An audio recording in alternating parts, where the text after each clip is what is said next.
Viewers, welcome to Aegon learning. നമ്മുടെ ഹിന്ദി എക്സാമിന് repeat ചെയ്ത് ചോദിച്ചിട്ടുള്ള കുറച്ച് ക്വസ്റ്റ്യൻസും വളരെ ഇമ്പോർട്ടൻ്റ് ആയിട്ടുള്ളതും, പിന്നെ നമ്മൾ ഈ ഹിന്ദി എക്സാമിന് നമ്മൾ പ്രിപ്പയർ ചെയ്യുമ്പോൾ ആദ്യം നിങ്ങൾ പഠിക്കേണ്ടത് 4 മാർക്കിന് ചോദിക്കുന്ന ക്വസ്റ്റ്യൻ ആൻസേഴ്സ് ഇല്ലേ, അതാണ് നിങ്ങൾ പഠിക്കേണ്ടത്. അതിൻ്റെ ഒരു ഫോർമാറ്റ്, പിന്നെ ഏതൊക്കെ ടൈപ്പ് ക്വസ്റ്റ്യൻസ് വന്നാലും എഴുതാൻ പറ്റുന്ന നമ്മളൊരു ക്വസ്റ്റ്യൻ ആൻസർ പഠിച്ചു കഴിഞ്ഞാൽ ആ ചാപ്റ്ററിൻ്റെ ഒരു ചുരുക്ക വിവരണം അതിലുണ്ടാകും അല്ലേ. ആ ചാപ്റ്റർ എന്തിനെ കുറിച്ചാണ് എന്ന് ആ ഒരു ക്വസ്റ്റ്യൻ ആൻസറിൽ തന്നെ കാണാൻ പറ്റും. അപ്പോൾ നമ്മൾ ഇങ്ങനത്തെ ക്വസ്റ്റ്യൻ ആൻസർ പഠിച്ചു കഴിഞ്ഞാൽ നമുക്ക് 1 വേർഡ് ക്വസ്റ്റ്യൻ അറ്റൻഡ് ചെയ്യാനും അത് സഹായിക്കും. പിന്നെ ഇവിടെ നമ്മൾ ഏതൊക്കെയാണ് ഫോർമാറ്റുകൾ എന്ന് മനസ്സിലാക്കി വെച്ചാൽ ഒരു ചാപ്റ്ററിൽ നിന്ന് നമ്മൾ പ്രതീക്ഷിക്കാതെ ആ ഒരു ഡിസ്കോഴ്സിലുള്ള ഒരു ക്വസ്റ്റ്യൻ ചോദിച്ചാൽ പോലും നമുക്കത് ഒഴിവാക്കരുത്. അതിന് ഇപ്പോൾ ഡയറി നിങ്ങൾ പ്രതീക്ഷിക്കുന്നത് അമ്മയുടെ ഡയറിയാണ്. അപ്പം നമ്മളിവിടെ ഡിസ്കസ് ചെയ്യുന്നത് മാക്ക പത്രമാണ്. ഇനി അതേസമയം അമ്മയുടെ ഡയറിയാണ് ചോദിക്കുന്നത് എന്നുണ്ടെങ്കിലും നമുക്കതിൻ്റെ ഒരു ഫോർമാറ്റ് എങ്ങനെയാണ്? സ്ഥാന്, താരീഖ്. ഇത് പത്രം ആയതുകൊണ്ട് സ്ഥാനുണ്ട്, ഇല്ലെങ്കിൽ നമുക്ക് എന്ത് മതി? താരീഖ് മതി. അതല്ലെങ്കിൽ നമുക്ക് ഡേ എഴുതണം. അപ്പോൾ ഒരു പത്രം ആയതുകൊണ്ട് നമ്മൾ എങ്ങനെയാണ് തുടങ്ങുന്നത്? പ്രിയ സഹേലി എന്ന് പറഞ്ഞുകൊണ്ടാണ് എഴുതുന്നത് അല്ലേ. നമ്മുടെ ക്വസ്റ്റ്യനിൽ എപ്പോഴും അമ്മയുടെ സുഹൃത്തിന് ഒരു കത്ത് എഴുതുന്നു. അപ്പോൾ നമ്മൾ പ്രിയ സഹേലി എന്ന് പറഞ്ഞുകൊണ്ട് തുടങ്ങുന്നു. തും കേസി ഹോ. ഇനി ഇത് ചാർലിയുടെ ഒരു പത്രമാണെങ്കിൽ പോലും നമ്മുടെ ഫോർമാറ്റ് ഇത് തന്നെയാണ്. സ്ഥാന്, താരീഖ്, പ്രിയ മിത്ര എന്ന് പറഞ്ഞുകൊണ്ടായിരിക്കും നമ്മുടെ കത്ത് തുടങ്ങുക. അപ്പോൾ ഒരിക്കലും തന്നെ നിങ്ങൾ പ്രതീക്ഷിക്കാത്തൊരു ചോദ്യമായി പോയി അതുകൊണ്ട് എനിക്കിത് അറ്റൻഡ് ചെയ്യാൻ പറ്റില്ല എന്ന് നിങ്ങൾ ചിന്തിക്കരുത്. നിങ്ങൾ എക്സാമിലേക്ക് പോകുമ്പോൾ തന്നെ നിങ്ങളുടെ മനസ്സിൽ വേണ്ടത് എല്ലാ ചോദ്യങ്ങളും ഞാൻ എനിക്ക് അറിയുന്ന പോലെ അറ്റൻഡ് ചെയ്യും എന്ന ചിന്തയായിരിക്കണം. അല്ലെങ്കിൽ അവിടെ എന്താണ്, ഒരു ക്വസ്റ്റ്യനും ഒഴിവാക്കരുത്. ഓക്കെ, അപ്പോൾ നമുക്കിതിൻ്റെ ഫോർമാറ്റുകളിലൂടെ പോകാം. സ്ഥാന്, താരീഖ്, പ്രിയ സഹേലി എന്ന് പറഞ്ഞ് തുടങ്ങുന്നു. തും കേസി ഹോ, മേ യഹാം ടീക്ക് ഹും. ഞാൻ ഇവിടെ സുഖമായിരിക്കുന്നു.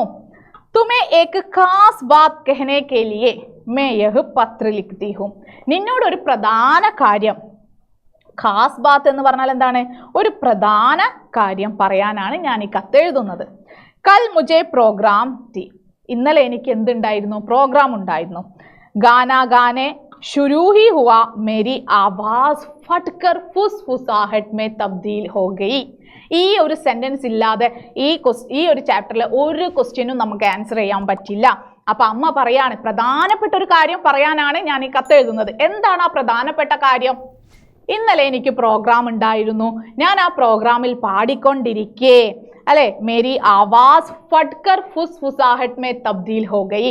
എൻ്റെ ശബ്ദം നേർത്ത് ഇല്ലാതായി എന്നാണ് പറയുന്നത്.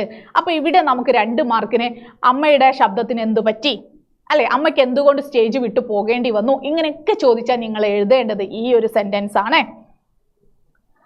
ലോക് ചില്ലാനെ ലഗെ മുझे സ്റ്റേജ് छोड़कर जाना पड़ा. എന്നിട്ട് എന്താ പറയുന്നത്? ആളുകളൊക്കെ ബഹളം വെച്ചു, എൻ്റെ ശബ്ദം പോയി, ആളുകൾ ബഹളം വെച്ചു, എനിക്ക് സ്റ്റേജ് വിട്ടു പോകേണ്ടി വന്നു. മാനേജർ ജിദ് കർനെ കെ കാരൻ ചാർലി കോ സ്റ്റേജ് പർ ഭേജ. മാനേജർ നിർബന്ധിച്ചത് കാരണം, ജിദ് കർന എന്ന് പറഞ്ഞാൽ നിർബന്ധിക്കുക. അപ്പോൾ ഇവിടെ മാനേജർ ഫോഴ്സ് ചെയ്തത് കാരണം ചാർലി കോ സ്റ്റേജ് പർ ഭേജ, ചാർലിയെ സ്റ്റേജിലേക്ക് അയച്ചു. മുझे बहुत डर थी, 5 साल का लड़का कैसे इतने बड़े भीड़ को झेल पाएगा. എങ്ങനെ ആ 5 വയസ്സുകാരൻ ഇത്രയും വലിയ ഒരു ഓഡിയൻസിനെ അതിജീവിക്കും? ലേക്കിൻ ഉസ്നെ കമാൽ കിയ. പക്ഷെ അവൻ ഞങ്ങളൊക്കെ ഞെട്ടിച്ചു. ലോകുഷ് ഹുവേ അല്ലെ, ആളുകൾ സന്തോഷവാനായി. പേസേ ദിയേ ഓർ ബഹുത് താരീഫ് ബി കിയ. പണം നൽകി, പിന്നെ അത് കൂടാതെ ഒരുപാട് പ്രശംസിച്ചു. തുമാരി നൗകരി കേസി ഹേ അല്ലെ, നിന്റെ ജോലിയൊക്കെ എങ്ങനെ പോകുന്നു? സബ്കോ മേരാ സലാം കഹന. എല്ലാവരോടും എൻ്റെ അന്വേഷണം അറിയിക്കണം. തുമാരി മിത്ര ഹസ്താക്ഷർ. അപ്പൊ ഇതാണ് ഒരു പത്രത്തിന്റെ ഫോർമാറ്റ്. ഇവിടെ ചാർലിയുടെ പത്രമാണെങ്കിലും വലിയ വ്യത്യാസം എന്താണ് വരുന്നത്? സഹേലി എന്നുള്ളിടത്ത് മിത്രായി മാറുന്നു അല്ലെ. ഇന്നലെ ഒരു മുझे एक खास बात कहना है എന്നുള്ളതിന് ഒരു മാറ്റൂല, എനിക്കൊരു പ്രധാനപ്പെട്ട കാര്യം പറയാനുണ്ട്. എന്നിട്ട് എന്തെഴുതുന്നു? കൽ മേരി ആവാസ് എന്നുള്ളിടത്ത് മാ കി ആവാസ്. കൽ പ്രോഗ്രാം മേ മാ ഗാത്തെ സമയ എന്നുള്ള ചെറിയ ചേഞ്ചുകളെ വരുന്നുള്ളൂ. അപ്പോൾ ഒരിക്കലും തന്നെ ഒരു ക്വസ്റ്റ്യനും ഒഴിവാക്കരുത്. അതിൽ നമ്മൾ എഴുതേണ്ട ആ ഇൻസിഡന്റ് ഒന്ന് തന്നെ ആയിരിക്കും. എന്ന കാര്യം നിങ്ങൾ മനസ്സിലാക്കുക. അതുകൊണ്ട് ഒരിക്കലും നിങ്ങൾ പഠിച്ച കാര്യം അവിടെ എഴുതിയാൽ ഒട്ടും മാർക്ക് കിട്ടാത്തൊരവസ്ഥ വരില്ല. 2 മാർക്കെങ്കിലും 4 മാർക്കിൻ്റെ ഒരു ക്വസ്റ്റ്യൻ നിങ്ങൾ അറ്റൻഡ് ചെയ്ത് കഴിഞ്ഞാൽ, ഫോർമാറ്റ് കറക്റ്റായിട്ട് അറ്റൻഡ് ചെയ്ത് കഴിഞ്ഞാൽ നിങ്ങൾക്ക് 2 മാർക്കെങ്കിലും കിട്ടും എന്ന കാര്യം നിങ്ങൾ മനസ്സിലാക്കുക. അടുത്തതായിട്ട് ഈ ചാപ്റ്ററിൽ നിന്ന് തന്നെ ചോദിക്കുന്ന, അല്ലെങ്കിൽ നിങ്ങൾ ഈ വർഷം തയ്യാറാക്കി പഠിച്ചിട്ടുള്ള ഒരു കാര്യമാണ് റപ്പട്ട് എന്ന് പറയുന്നത്. റപ്പട്ട് എന്ന് പറയുന്നത് റിപ്പോർട്ടാണ്. നമ്മൾ ഒരുപാട് വാർത്തകളൊക്കെ റിപ്പോർട്ട് ചെയ്തതാണ് അല്ലേ, നമ്മൾ ഓരോ ദിവസവും നമ്മൾ ന്യൂസിലൊക്കെ അല്ലേ, പേപ്പറിലൊക്കെ വായിക്കുന്നത്. ഷോ മേൻ കാ ശുരുവാത്ത്. അപ്പം നമ്മളൊരു ഹെഡിങ് കൊടുക്കണം. എന്ത് സംഭവമാണെങ്കിലും ഒരു ഹെഡിങ് കൊടുക്കുന്നു. അങ്ങനെ ഒരു റപ്പട്ട് നമ്മൾ ദക്ഷിണ ലണ്ടനിലാണ് ഈ സംഭവം നടക്കുന്നത്. അതുകൊണ്ട് നമ്മൾ പേപ്പറിൽ നിങ്ങൾ ന്യൂസ് വായിച്ചിട്ടില്ലേ, എവിടെയാണോ സംഭവിക്കുന്നത്, എറണാകുളം ആണെങ്കിൽ എറണാകുളം, കൊച്ചി അല്ലെങ്കിൽ കോഴിക്കോട്, കണ്ണൂർ, എവിടെയാണോ സംഭവം ആ പ്ലേസ് അവിടെ കൊടുക്കും. ഗായിക മാ സ്റ്റേജ് പർ ഗാ രഹി തി. എന്താണ് സംഭവം? ഗായികയായ അമ്മ സ്റ്റേജിൽ ഇരിക്കായിരുന്നു. ഉസ്കി ആവാസ് ഫട്കർ ഫുസ്ഫുസാഹട്ട് മേ ബദൽ ഗയി. കണ്ടോ, അവരുടെ ശബ്ദം പെട്ടെന്ന് എന്ത് സംഭവിച്ചു? ഫുസ്ഫുസാഹട്ട് മേ ബദൽ ഗയി, നേർത്ത് മാറി. ലോഗോं को पहले यह माइक खराबी लगी. ആളുകൾക്ക് ആദ്യം ഇതെന്താണ്, മൈക്കിന്റെ പ്രശ്നമാണെന്ന് തോന്നി. ലേക്കിൻ അസൽ മേ, പക്ഷെ ശരിക്കും ഗായികക്ക് ആവാസ് ഹി ചലി തി. ശരിക്കും അവിടെ നഷ്ടപ്പെട്ടത് ഗായികയുടെ ശബ്ദമായിരുന്നു. ऐसे उन्हें സ്റ്റേജ് സെ ഹട്ട്നെ ലഗാ. ഹട്ട്ന എന്ന് പറഞ്ഞാൽ എന്താണ്? മാറി നിൽക്കുക. ഇങ്ങനെ അവർക്ക് സ്റ്റേജിൽ നിന്ന് മാറി നിൽക്കേണ്ടി വന്നു. കാര്യക്രം പൂരാ കർനെ കെ ലിയെ ഉസ്കി 5 साल का बेटा ചാർലി ചാപ്ലിൻ കോ സ്റ്റേജ് പർ ആനാ പട. അങ്ങനെ ആ പ്രോഗ്രാം പൂർണ്ണമാക്കാൻ വേണ്ടി ഈ ഗായികയുടെ മകനായ ചാർലി ചാപ്ലിന് സ്റ്റേജിലേക്ക് വരേണ്ടി വന്നു. ഉസ്നെ ഗാനാ ഗായ. അപ്പൊ ഇവിടെ നമുക്ക് 2 മാർക്കിന് ഒരു പക്ഷെ ചോദിക്കും, ചാർലി ചാപ്ലിൻ സ്റ്റേജിൽ കയറിയിട്ട് എന്തൊക്കെയാണ് അവിടെ അവതരിപ്പിച്ചത്, അവൻ എങ്ങനെയാണ് ആളുകളുടെ പ്രശംസ പിടിച്ചു പറ്റിയത് എന്ന് ചോദിച്ചാൽ ആൻസർ ചെയ്യാൻ പറ്റണം. ഉസ്നെ ഗാനാ ഗായ, അവൻ പാട്ടുപാടി. നൃത്തിക്കിയ, നൃത്തം ചെയ്തു. അപ്പിനെ മാ സഹിദ്, അതൊരു പ്രധാനപ്പെട്ട കാര്യമാണ് അല്ലെ, അമ്മ അടക്കം അമ്മയുടെ ട്രൂപ്പിലുള്ള ഒരുപാട് പേരുടെ ലോഗോं को നക്കൽ കിയ. നക്കൽ കർണ എന്ന് പറഞ്ഞാൽ എന്താണ്? അനുകരിക്കുക. ऐसे एक छोटे बच्चे अपने क्षमता से उग्र भीड़ को झेल गए. ഇങ്ങനെ ഒരു ചെറിയൊരു കുട്ടി ആ വലിയൊരു ഓഡിയൻസിനെ എന്താക്കി? അവരെയൊക്കെ അവരുടെ ഇടയിൽ അവൻ വിജയിച്ച് കാണിച്ചു എന്നാണ് പറയുന്നത്. ഇനി അടുത്തൊരു ക്വസ്റ്റ്യൻ നമുക്ക് നോക്കാം. നിങ്ങൾ റപ്പട്ട് ഇപ്പൊ പുതുതായി പഠിച്ചതുപോലെ തന്നെ പടുക്കഥ എന്ന് കേൾക്കുമ്പോൾ അധിക കുട്ടികൾക്കും അത് എനിക്ക് എഴുതാൻ സാധിക്കില്ല എന്നുള്ളൊരു തോന്നലാണ്. അപ്പൊ ഇവിടെ നമ്മൾ ആദ്യം ജോക്കു കോ ചോദ്യം ഇതാണ്, ബഹുത് പ്യാസ് ലഗ് രഹാ ഹെ. ജോക്കുവിന് വല്ലാതെ ദാഹിക്കുന്നു. ലേക്കിൻ ഗംഗീനെ ജോ പാനി ഉസെ പീനെ കോ ദിയ ഉസെ സഖ്ത് ബദ്ബു ആ ജാനെ സെ വഹ് പീ നഹി പാ രഹാ ത.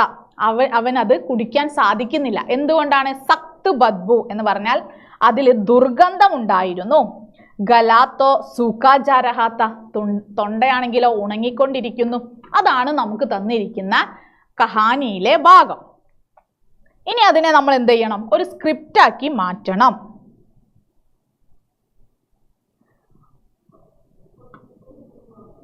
അങ്ങനെ നമ്മൾ സ്ക്രിപ്റ്റ് ആക്കുമ്പോൾ ആദ്യം നമ്മൾ ഒരു സ്ഥാനം കൊടുക്കണം.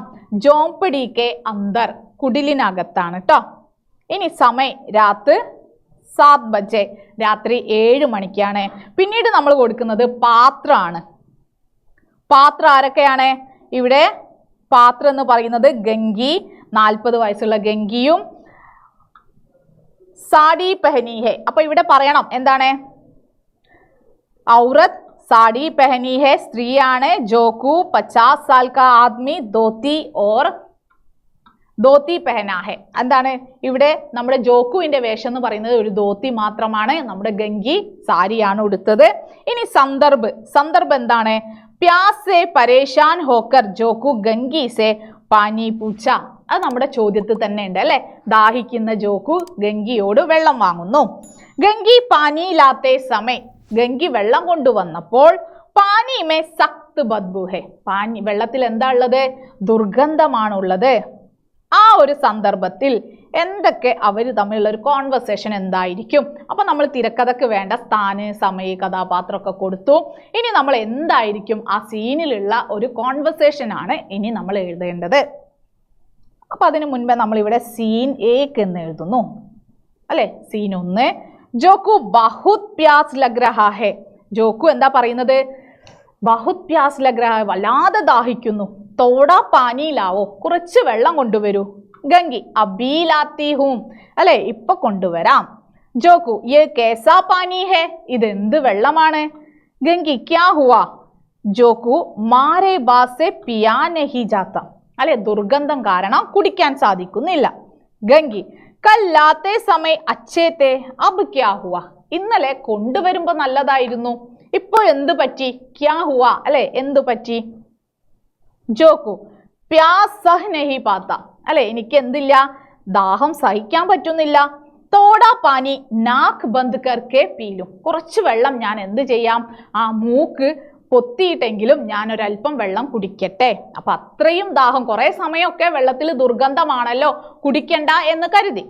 പക്ഷെ ഗംഗി എന്ത് പറയുന്നു? മേ നഹി ദൂങ്കി, ഞാൻ തരില്ല. ഖരാബ് പാനി സെ ആപ്കി ബീമാരി ബഡ് ജായേഗി. അപ്പൊ ഇവിടെ ചോദിക്കും ഗംഗി, ഒരു പക്ഷെ 1 മാർക്കിന് ചോദിച്ചേക്കാം, ഗംഗി എന്തുകൊണ്ട് ജോക്കുവിന് വെള്ളം കൊടുത്തില്ല? അതിന്റെ ആൻസർ എന്താണ്? खराब पानी से बीमारी बढ़ जाएगी, क्योंकि गंगी को पता था खराब पानी पीने से बीमारी बढ़ जाएगी. मैं कहीं से दूसरा पानी लाकर देती हूँ. അപ്പൊ അവിടെ ഗംഗി പറയാ, ഞാൻ എവിടെന്നെങ്കിലും വേറെ വെള്ളം കൊണ്ടുതരാം. ജോക്കു ദൂസരാ പാനി ലായേ കഹാ സെ, വേറെ വെള്ളമോ എവിടെ നിന്ന്? ഗംഗി ആപ് ചിന്താ മത് കീജിയേ, നിങ്ങൾ അതൊന്നും ചിന്തിക്കേണ്ട. മുജേ പത്താ ഹെ ക്യാ കർനാ ഹെ, എനിക്ക് അറിയാം. പത്താ എന്ന് പറഞ്ഞാൽ എന്താണ്? അറിയാം, എന്ത് ചെയ്യണം. ജോക്കു ഹാത്ത് പാവ് തുടുവ ആയേഗി ബൈഠ് ചുപ്കേ സെ, നിന്റെ കൈയും കാലും തല്ലി ഒടിക്കേ ഉള്ളൂ, അല്ലെ മിണ്ടാതെ അവിടെ ഇരിക്കും. ഗംഗി കേസേ ബി മേ ആപ്കോ നയേ പാനി ലാവുങ്കി, എങ്ങനെയെങ്കിലും ഞാൻ നിങ്ങൾക്ക് പുതിയ വെള്ളം എത്തിച്ചു തരും എന്ന് തന്നെ പറയുന്നു. ഈ ചാപ്റ്ററിലെ വളരെ പ്രധാനപ്പെട്ട ഒരു കോൺവെർസേഷൻ വരുന്ന ഒരു ഭാഗമാണിത്. നമ്മുടെ ജോക്കു വെള്ളം കുടിക്കുന്നു, ആ വെള്ളത്തിൽ ദുർഗന്ധമുണ്ട്, അത് ഭാര്യയെ വിളിച്ചു പറയുന്നു. ഈ ഒരു പടുക്കഥ പഠിച്ചാൽ ഈ ഒരു സന്ദർഭം തന്നെ നിങ്ങൾക്ക് കോൺവെർസേഷൻ ചോദിച്ചാലും നിങ്ങൾക്ക് ഇതേ കോൺവെർസേഷൻ എഴുതാം. ഇനി അതല്ലാതെ പടുക്കഥയാണെങ്കിൽ ആ പടുക്കഥയുടെ ഫോർമാറ്റ് ഒക്കെ എഴുതിയിട്ട് ഈ ഒരു കോൺവെർസേഷൻ എഴുതി കഴിഞ്ഞാൽ മക്കളെ 4 മാർക്കാണ് കിട്ടുന്നത്. അപ്പൊ ഇത്തരം ക്വസ്റ്റ്യൻസ് ഒന്നും തന്നെ ഒഴിവാക്കരുത്, എങ്ങനെയെന്ന് പഠിക്കണം. അപ്പൊ ഈ 4 മാർക്കിന്റെ ക്വസ്റ്റ്യൻസ് ആണ് നിങ്ങൾ ഇമ്പോർട്ടൻസ് കൊടുത്ത് പഠിക്കേണ്ടത്. അപ്പൊ നമ്മൾ ഇങ്ങനത്തെ ക്വസ്റ്റ്യൻസ് ഒക്കെ നമ്മുടെ ലൈവ് ക്ലാസ്സുകളിൽ ഡിസ്കസ് ചെയ്യുന്നതാണ്. അപ്പൊ നിങ്ങളും കറക്റ്റ് സമയത്ത് ലൈവിൽ ജോയിൻ ചെയ്യുക. ഒരുപാട് ക്വസ്റ്റ്യൻസ് നമുക്ക് പ്രാക്ടീസ് ചെയ്ത് പഠിക്കാം. അപ്പൊ നമുക്ക് ലൈവിൽ കാണാം. അതുവരെക്കും ബൈ.